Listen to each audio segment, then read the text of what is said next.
함께 예배드리게 돼서 반갑습니다. 그렇게 같이 인사 한번 하시죠.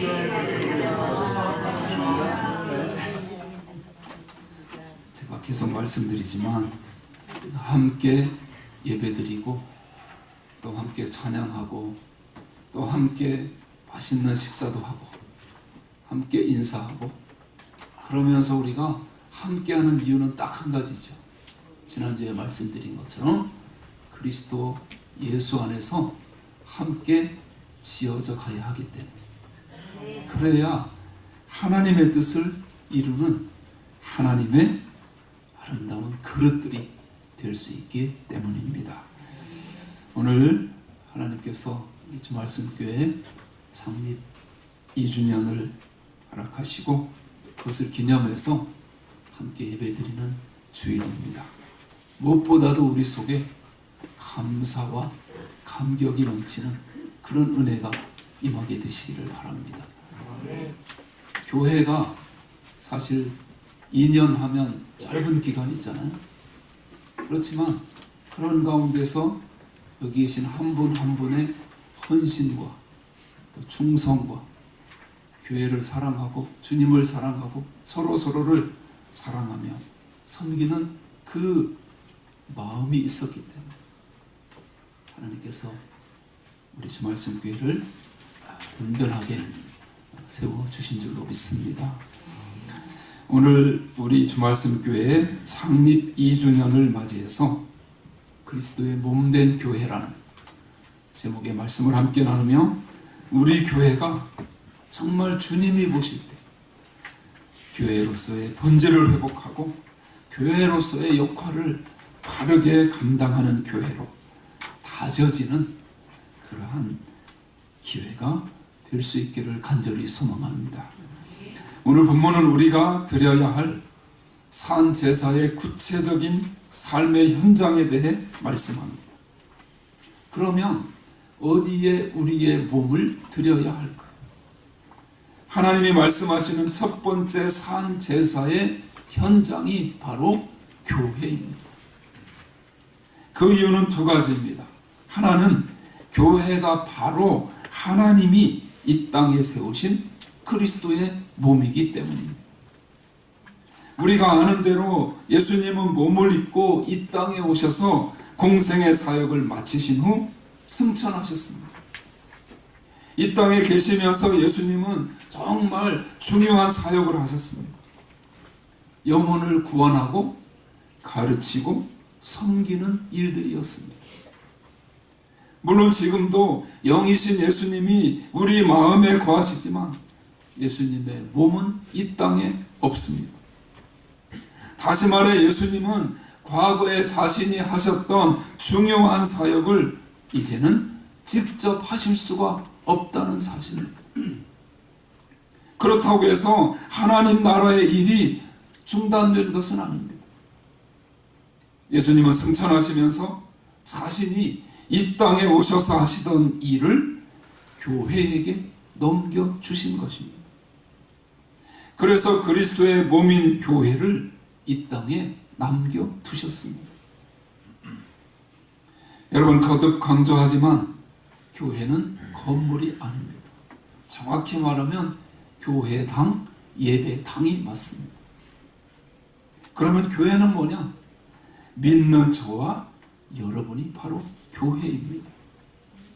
옆에 계신 분에게 한번 하십시오. 장로님, 권사님, 집사님은 교회입니다. 자, 하십시오.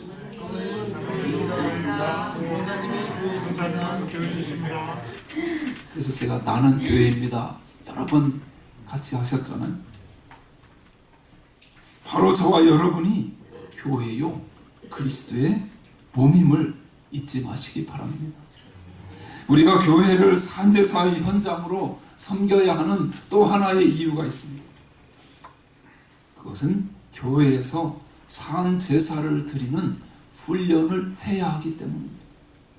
그래야 가정과 사회에서도 그런 삶을 살 수 있기 때문입니다. 교회에 믿는 자들이 모여 있습니다. 그들은 구원받은 하나님의 백성들입니다. 다시 말하면 영이 살아난 자들이 모인 공동체가 교회입니다. 그럼에도 불구하고 교회에 나오면서 영이 살아있지 않다면 그는 교인이라고 말할 수 없을 것입니다. 생각해 보십시오. 만일 우리가 이렇게 영적으로 살아난 자들과 함께 우리 몸을 산제사로 드리지 못한다면 어떻게 영적으로 죽은 세상에서 산제사를 드릴 수가 있겠습니까? 그것은 어불성설이 아닐 수 없습니다. 그래서 하나님은 구원받은 우리가 산제사를 드리는 첫 번째 현장을 교회로 삼으신 것입니다. 그 현장을 저와 여러분으로 세우신 것입니다. 그런 면에서 교회가 정말 그리스도의 몸이라는 사실을 믿는다면 우리는 교회, 즉 내 옆에 있는 믿음의 형제 자매들을 섬겨야 할 것입니다. 그러면 어떻게 교회에서 우리 몸을 산제사로 드릴 수 있을까요? 어떻게 그리스도의 몸인 지체들을 섬길 수 있을까요? 하나님은 오늘 본문을 통해 우리에게 가르쳐 주십니다. 우리가 교회에서 우리 몸을 산제사로 드리며 섬기고 봉사하기 원한다면 첫 번째로 자신과 자신의 은사에 대해서 지혜롭게 생각해야 합니다. 하나님은 사도 바울을 통해 다른 사람들을 섬길 때 우리가 가장 먼저 취해야 할 중요한 태도 한 가지를 말씀하십니다. 그것은 우리 마음에 싹트기 쉬운 교만의 싹을 잘라내는 것입니다. 여러분, 남을 섬기는 일이 교만과 무슨 상관이 있다는 것인가요? 전혀 상관없어 보이지만 실제로 섬김의 현장에 있어 봤다면 왜 하나님이 섬기는 자들에게 교만을 주의하라고 하셨는지 이해가 되실 것입니다. 한 교회학자는 지난 교회사를 면밀하게 연구하고 나서 이렇게 말했습니다. 교회의 역사는 핍박자들이 아니라 교회 안에 수많은 봉사자가 남긴 상처로 얼룩져 있다. 왜 많은 사람이 그렇게 열심히 봉사하고 섬기면서 오히려 교회에 아픔을 주었을까요? 우리는 그 이유를 반드시 이해해야 합니다. 왜냐하면 우리는 모두 하나님 앞에 봉사자로 부름을 받았기 때문입니다. 오늘 우리가 읽은 3절 말씀 속에 사도 바울은 생각이라는 이 단어, 생각하다라는 헬라어 단어를 반복해서 사용했습니다. 생각하다라는 뜻을 지닌 포로네오라는 단어를 해석하면 너무 자신에 대해서 많이 생각하는 것을 피하고 합당하게 판단하라는 그런 의미입니다. 쉽게 말하면 자신 스스로를 지나치게 높이 평가하지 말라는 것입니다. 이것이 바로 하나님이 봉사자에게 주시는 첫 번째 권면입니다. 그런 면에서 왜 은사를 따라 봉사하는 자들이 스스로 높게 평가하는 것을 조심해야 할까? 여러분, 교회 안에는 여러 가지 은사를 받은 사람들이 있습니다. 그런데 그 은사가 큰 사람일수록 자신의 은사만 높이 보려고 하는 경향이 있다는 것입니다. 예를 들어 기도의 은사를 받아서 중보 기도로 섬기는 자들은 자신도 모르게 은근히 자신이 받은 은사가 최고인 것처럼 생각하기 쉽다는 것입니다. 여러분, 기도가 얼마나 중요한가? 그래서 자신의 은사를 자꾸만 크게 보면 다른 사람들을 자꾸만 판단하게 되는 문제가 발생합니다. 그래서 뭐라고 하나요? 아니, 나는 이렇게 기도를 열심히 하는데 저 사람은 직분자라면서 왜 기도도 안 해? 왜 중보 기도 모임에 나오지도 않지? 그러면서 어떻게 직분자라고 할 수 있어? 이는 하나의 예일 뿐 다른 은사도 마찬가지입니다. 뭐라 표현은 하지 않아도 큰 은사를 받은 사람일수록 자신의 은사를 제일로 여기고 그 결과 다른 사람을 판단하는 잘못을 저지른다는 것입니다.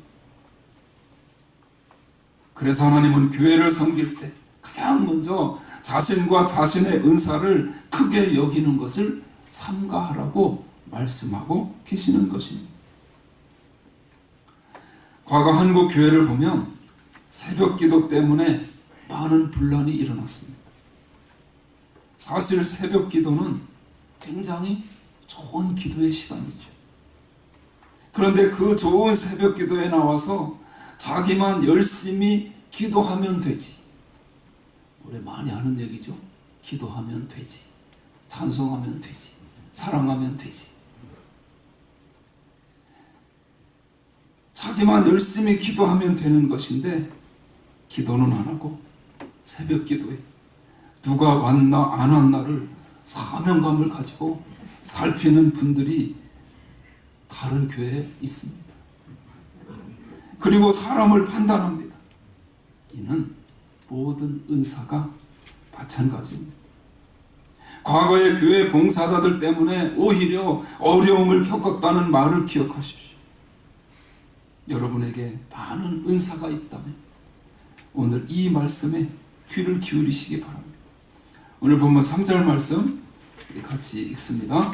내게 주신 은혜로 말미암아 너희 각 사람에게 말하노니 마땅히 생각할 그 이상의 생각을 품지 말고 오직 하나님께서 각 사람에게 나누어 주신 믿음의 분량대로 지혜롭게 생각하라.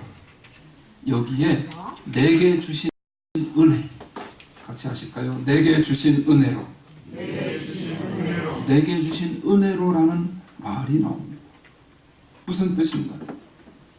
사도 바울은 지금 자신의 간증을 하고 있는 것입니다.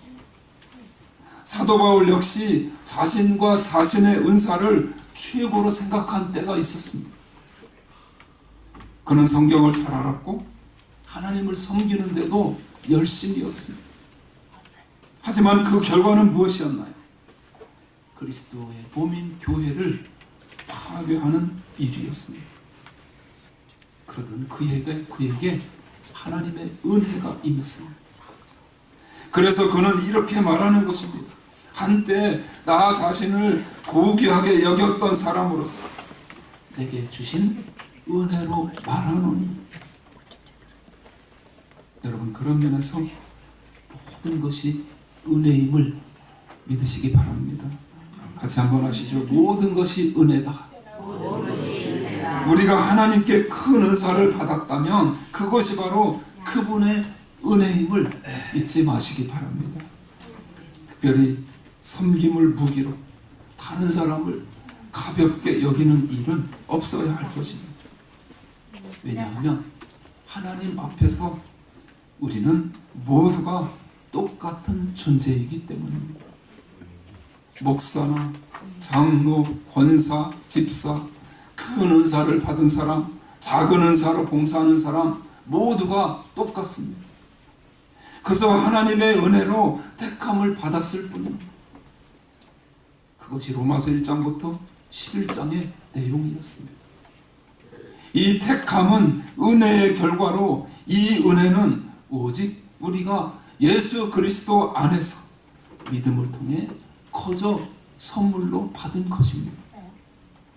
그러므로 교회 안에서 그 누구도 다른 사람보다 우월하다는 생각은 참으로 어리석은 일입니다. 또한 반대로 나의 은사가 남보다 못하다고 생각하며 열등감에 빠지는 것 역시 어리석은 일입니다. 같이 하실까요? 은사는 하나님이 그리스도의 몸을 섬기라고 주신 선물이다. 그래서 자랑할 필요도 부끄럽게 여길 필요도 없습니다. 정말로 교회에서 산제사로 드려지기 원하십니까? 그렇다면 먼저 자신의 은사에 대해 지혜롭게 생각하시기를 바랍니다. 두 번째로 우리 몸을 산제사로 드리기 원한다면 그리스도의 몸인 교회를 깊이 생각해야 합니다. 그리스도의 몸인 교회를 깊이 이해해야 합니다. 하나님은 그리스도의 몸인 교회를 우리에게 이해시키기 위해서 우리가 가장 잘 아는 우리 몸으로 비유를 해주셨습니다. 여러분, 몸의 특징이 무엇인가요? 몸은 많은 지체로 이루어져 있습니다. 그런데 신기하게도 중요한 장기일수록 눈에 보이지 않습니다. 여러분, 이 말씀을 잘 묵상해 보십시오. 교회 안에서의 섬김도 마찬가지입니다. 중요한 사역을 감당하는 사람들은 눈에 잘 띄지 않아야 합니다. 중요한 장기가 자꾸만 사람들 눈에 띄기 위해서 밖으로 나오면 어떻게 되겠습니까? 스스로 낮추십시오. 겸손하시고 주의하시기 바랍니다. 반면에 눈에 띄는 은사를 받은 사람들은 눈에 띄지 않는 곳에서 섬기는 사람들을 무시하면 안 됩니다. 교회의 생명이 바로 보이지 않는 그들에 의해 유지되고 있는 면도 분명히 있기 때문입니다. 그런 면에서 자신의 은사가 눈에 띄지 않는다고 생각되십니까? 그렇다면 보이지 않게 섬기십시오. 하나님은 다 아십니다. 여러분, 우리 몸이 얼마나 많은 지체로 구성되었는데 놀랍게도 그 모든 지체가 다 중요합니다. 한 부분이 상처를 입게 되면 온 몸이 고통을 받습니다. 그리스도의 몸인 교회도 마찬가지입니다. 중요하지 않은 은사는 아무것도 없습니다. 그러므로 그리스도의 몸인 교회 안에서 모든 은사를 귀히 여기시기 바랍니다. 하나님은 오늘 본문을 통해 그리스도의 몸에 대해 세 가지 중요한 진리를 가르치십니다. 첫 번째 진리는 같이 하십니다. 연합입니다. 이 말씀은 우리가 한 생명체로 연결되어 있다는 것입니다. 그래서 우리는 하나이며 한 몸입니다. 그래서 우리는 서로 아끼고 귀하게 여겨야 합니다. 감사해야 합니다. 눈은 손에게 감사하고 손은 발에게 감사해야 합니다. 그래서 서로 보듬고 쓰다듬는 것이 교회의 참 모습임을 잊지 마시기 바랍니다. 그러므로 우리는 서로 잘 기능할 수 있도록 협력해야 합니다. 장이 잘 활동하지 않고 위가 아프면 손 따뜻한 손으로 문지르는 것처럼 교회도 그렇게 해야 합니다. 연합과 협력, 이것이 교회에 대해 알아야 할 첫 번째 진리입니다. 두 번째 진리는 같이 하십니다. 다양성. 연합에 의해서 다양성입니다. 우리는 받은 은사가 다르고 기질도 다 다릅니다. 그러면 어떻게 해야 할까요? 남이 나와 같지 않다고 해서 불평하지 말아야 합니다. 다른 거하고 틀린 것은 분명히 다릅니다. 모든 몸이 다 눈이라고 한번 상상해 보십시오. 눈의 크기가 얼굴만 하다면 끔찍하지 않겠습니까? 모든 몸이 다 심장이라면 살 수 없습니다. 하나님은 다양성을 인정하라고 말씀하십니다. 그러므로 교회 안에서의 하나됨은 다양성 속에서의 하나됨입니다. 그래서 서로 다르더라도 연합하라고 하나님은 말씀하십니다. 사실 똑같으면 연합의 의미가 없지 않습니까? 서로 다르기 때문에 연합의 의미가 있는 것이죠. 우리가 생명을 유지하는 이유가 우리 몸에 있는 각 지체의 기능이 다 다르기 때문인 것처럼 그리스도의 몸인 교회도 서로 다른 은사로 유지되기 때문입니다. 그러므로 남이 나와 다른 것을 존중하시기 바랍니다. 세 번째 진리는 같이 하십니다. 상호관계. 이것은 우리가 서로 필요하다는 것입니다. 한 사람이 교회 안에서 다치거나 어려움을 당하면 몸 전체가 고통을 받습니다.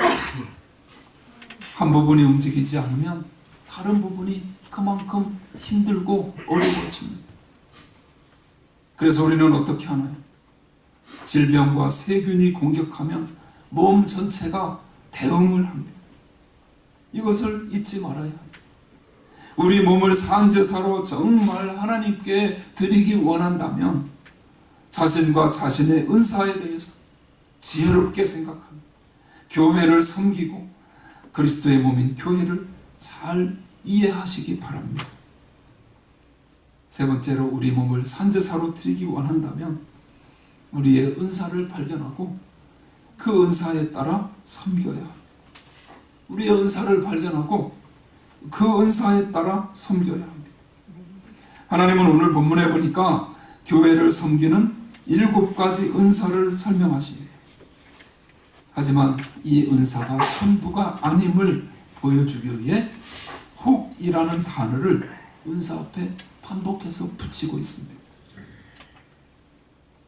하나님이 교회 안에 주시는 은사는 타고난 것도 있고 타고나지 않은 것도 있습니다.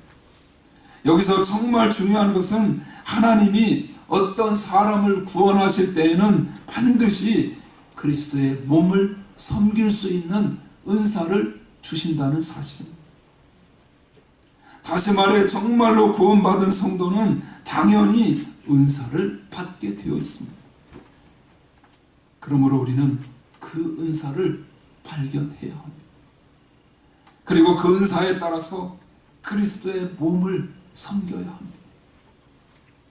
그러면 은사를 발견하는 기준 3가지를 마지막으로 살펴보겠습니다. 첫 번째는 자신이 진정으로 기쁨을 느끼는 일이 무엇인지 생각해 보는 것입니다. 은사를 발견하기 위해서는 여러 가지 일을 다 해봐야 합니다. 그래서 교회에서 이 일 저 일 안 해보는 것이, 이 일 저 일을 해보는 것이 굉장히 중요합니다. 그렇게 하다 보면 기쁨이 오는 일이 있고 보람이 느껴지는 일이 있습니다. 자신이 어떤 일에 기쁨을 느끼며 보람을 가지는지를 확인해 보는 것입니다. 두 번째 은사를 발견하는 방법은 자신의 눈에 부족해 보이는 일을 생각해 보는 것입니다. 이것은 시카고에 있는 윌로우 크릭 교회에서 성공적인 목회를 하고 계시는 빌 하이벨스 목사님의 주장입니다. 교회에 다니면서 불만스러운 것들이 있을 수 있습니다. 어떻게 떡국을 이렇게밖에 못 끓이지? 주말씀 교회처럼 끓일 수는 없나? 주차 안내를 좀 더 잘할 수 없나? 그러면 그것이 바로 그 사람의 은사일 수 있다는 것입니다. 빌 하이벨스 목사님은 청년 시절에 늘 이런 불만을 가졌다고 합니다. 설교 듣기 정말 답답하다. 어떻게 목사님이 저렇게 설교를 못하시나? 나중에 보니 그렇게 느꼈던 것은 자신에게 설교의 은사가 있었기 때문이었습니다. 찬양대를 보면서 예를 드는 겁니다. 어떻게 저렇게 못하지? 라고 생각하는 사람치고 음치는 없다는 말이에요. 왜냐하면 음치는 뭘 들어도 똑같이 들리기 때문입니다. 어떤 사람이 불평을 가지나요? 음감이 뛰어난 사람입니다. 이건 굉장히 중요한 이야기입니다. 그러므로 어떤 일에 불만이 생기면 불평만 하지 말고 자신의 은사를 활용하라는 것입니다. 집안에서 청소가 잘 안 된 것이 자꾸 눈에 띄시나요? 거기에 은사가 있음을 믿으시고 청소에 한번 열심을 내보시기 바랍니다. 자신이 볼 때 부족하게 보이는 부분이 바로 자신의 은사일 수 있다는 것 기억하시기 바랍니다. 세 번째 은사를 발견하는 방법은 다른 사람이 인정하는 것입니다. 이것도 굉장히 중요합니다. 자신이 기쁨을 느끼는 것도 중요하지만 더 중요한 것은 주위 사람도 같이 기쁨을 느껴야 한다는 것입니다. 나는 좋은데 주위 사람은 괴롭다면 그것은 은사라 할 수 없다는 것입니다. 어느 날 한 집사님이 목사님에게 찾아와서 하소연을 했습니다. 목사님, 도저히 찬양대를 못하겠습니다. 저희 교회 얘기 아닙니다. 왜 그러시는데요? 아무개 집사님이 노래를 부를 때 자꾸만 음이 떨어져서 나도 혼동되고 화음이 되지를 않습니다. 아무개 집사님을 찬양대에서 빼주십시오. 어떻게 해야 할까요? 그런데 한두 명이 아니라 10명이나 되는 대원이 찾아와서 똑같이 이야기를 합니다. 결국 목사님이 아무개 집사님을 불렀습니다. 집사님, 찬양대를 그만두시죠. 아니 왜요? 저는 절대로 못 그만둡니다. 찬양대만 하면 힘이 막 나는데 하나님이 제게 주신 은사입니다. 그 집사님이 하도 고집을 부리는 바람에 목사님은 이렇게 말했습니다. 집사님 때문에 찬양대를 못하겠다고 찾아온 사람이 몇 명인 줄 아십니까? 10명이나 됩니다. 그러니 그만두시죠. 이 집사님이 그래도 못 그만둡니다. 목사님이 왜 그렇습니까? 그랬더니 이 집사님이 뭐라고 한지 아십니까? 목사님 설교를 못 듣겠다고 찾아오는 사람이 몇 명인 줄 아십니까? 20명도 넘습니다. 그런데 목사님도 계속 설교하시지 않습니까? 이 이야기는 프리칭이라는 미국의 설교 잡지에 나오는 유명한 예화입니다. 설교자에게도 은사가 있어야 한다는 말입니다. 강단에서 나만 좋으면 뭐하노? 남도 좋아야 합니다. 자신이 보람을 느끼고 자기 눈에 불만으로 보이는 그 일, 그리고 주위 사람들이 인정하고 좋아하는 그 일, 나의 은사임을 기억하시기 바랍니다. 한국교회 평균 교회 봉사자는 25% 정도가 된다고 합니다. 교회 학자들은 그것이 오늘날 교회가 힘을 잃는 이유라고 말합니다.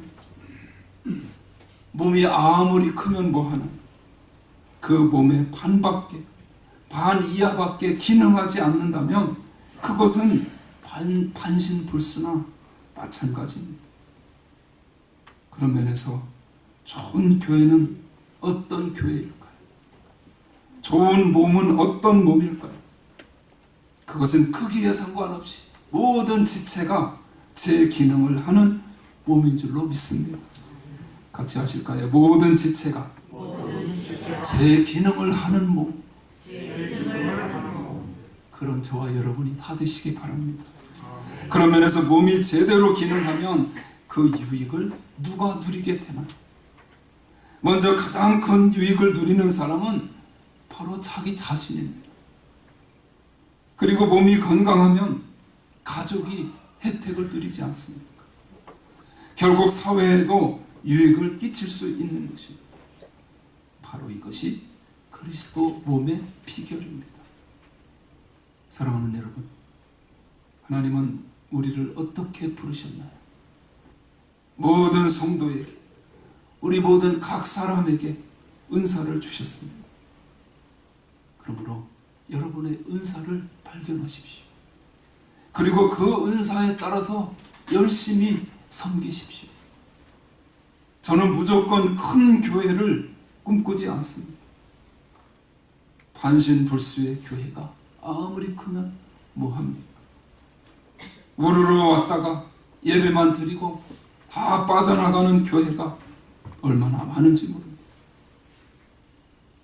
하나님의 은혜로 창립 2주년을 맞은 우리 주말씀 교회가 크기와 상관없이 모든 지체가 예수 그리스도의 몸으로서 활력 있게 움직이며 기능하는 하나님이 찾으시는, 하나님이 소원하시는, 하나님이 가장 기뻐하시는 온전한 교회를 이루어가게 되시기를 주님의 이름으로 축원합니다.